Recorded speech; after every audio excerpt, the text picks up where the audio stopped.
Hello everyone, this is Khooletz of Necobytez and welcome to my channel.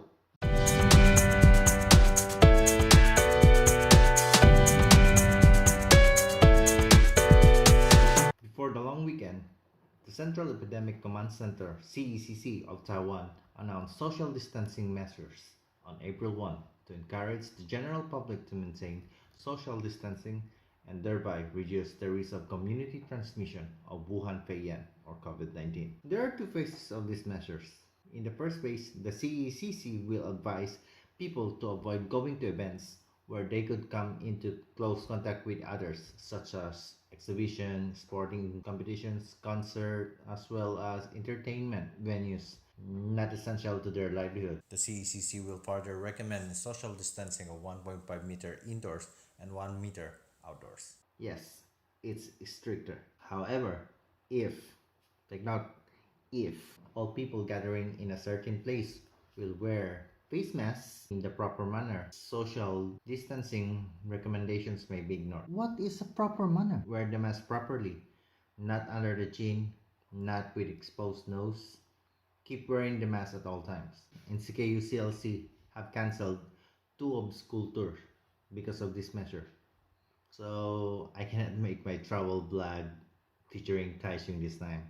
The CECC also urged commuters of public transport to wear the face mask at all times and have a temperature check before entering the bus or MRT. Those who refuse to wear face masks on public transport, after being advised to do so, will be fined up to 15,000 NT.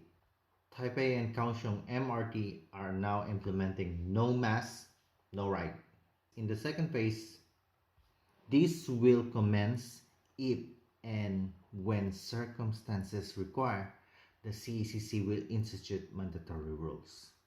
All non-essential events, particularly those of an entertainment nature, will be prohibited. For essential activities such as medical care, official duties and work, social distancing of 1.5 meters indoors and 1 meter outdoors must be observed. Even if people correctly wear face masks, a distance of at least 1 meter must be maintained. This is second phase. During the COVID-19 outbreak, social distancing must be followed so as to prevent community transmission and to protect oneself. Last week, from April 2 to 5, many people gathered during the tomb cleaning, while hundreds traveled to Kunting to enjoy the beach and night market. This had alarmed the CECC and the government, so police patrols were dispatched to control and disperse the crowd. Nevertheless, I urge you to wear face masks when in crowded and confined spaces. Okay, so we are going to need a lot of face masks. Here's the update on the new mask rationing system. Starting April 9, residents will have access to 9 pieces of mask every 14 days. Also, you can purchase on any day of the week, eliminating the odd-even coding on the last digit of your ID. So there's no more odd-even on the MWF and TTHS. The mask will still be available at accredited pharmacies, clinics, and hospitals at a cost of 5 NT each. And additionally, you can now buy it online. Good news for people who has no time to queue. You can pre-order face masks online and pick up at your selected convenience store. Also, you can now send up to 30 masks every 2 months to your first or second degree relatives overseas. However, this is only allowed for Taiwanese nationals. Foreign nationals in Taiwan will not be allowed to do this. But I'll write an update at the end of this video if they will check the relationship of the sender and the receiver. Otherwise, you may ask a Taiwanese national to buy and send to your family overseas. Make sure to watch the video until the end and turn the subtitle on.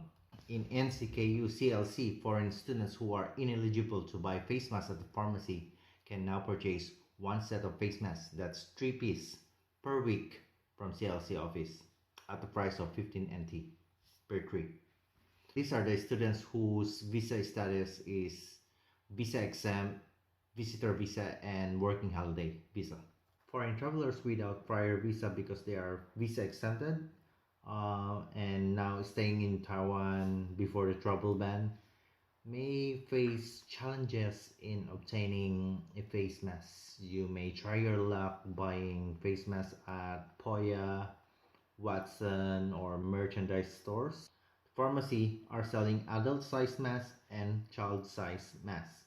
People presenting NHI cards of children under 12 can choose to buy adult face mask or child size.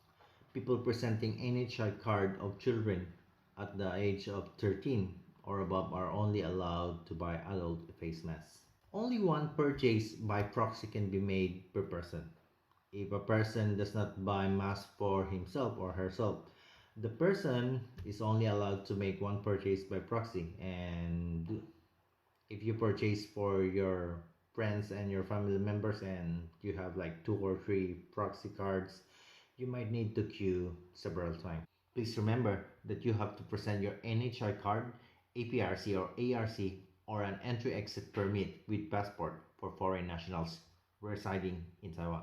Please listen to all these health measures because this is for your own good and also to protect yourself and protect others. We have to act now and do our part to contain the virus before it gets worse. So I'm asking you to please listen. So that's it for today. I urge you to wear a face mask whenever you leave your house. And if you haven't checked it, I'm going to put a link about ways of avoiding infection. So thank you very much for watching and see you on my next video. By the way, thank you very much to all the private organizations and local government units who contact me and ask me about the facts that I was talking about in YouTube.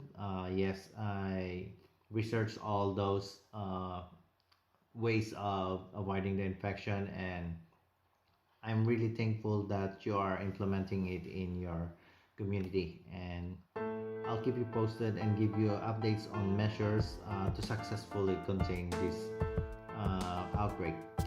Thank you for watching.